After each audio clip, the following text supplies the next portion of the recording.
በኃጢአተኛ ትዕቢት ድሃ ይናደዳል።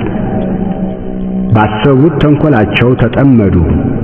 ኃጢአተኛ በነፍሱ ፈቃድ ይወደሳልና ዓመፀኛም ይባርካል።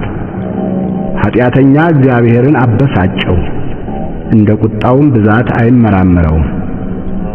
በእርሱ ፊት እግዚአብሔር የለም። መንገዱ ሁሉ የረከሰ ነው፣ ፍርድህም በፊቱ የፈረሰ ነው። ጠላቶችንም ሁሉ ይገዛቸዋል። በልቡ ይላል፣ ለልጅ ልጅ አልታወክም፣ ክፋትም አያገኘኝም። አፉ መርገምንና ሽንገላን ተንኰልን የተመላ ነው። ከምላሱ በታች ጉዳትና መከራ ነው። በመንደሮች መሸመቂያ ይቀመጣል፣ ንጹሐንን በስውር ይገድል ዘንድ። ዓይኖቹም ወደ ድሃ ይመለከታሉ። እንደ አንበሳ በችፍግ ዱር በስውር ይሸምቃል፣ ድሃውን ለመንጠቅ ያደባል። ድሃውን ይነጥቀዋል፣ በአሽክላውም ይስበዋል።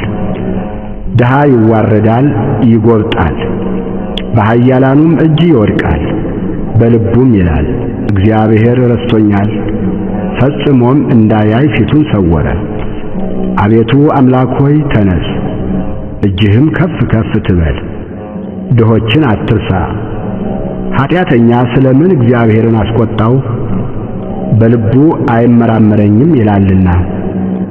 አየኸው፣ አንተ ክፋትንና ቁጣን ትመለከታለህና በእጅህ ፍዳውን ለመስጠት። ድሃ ራሱን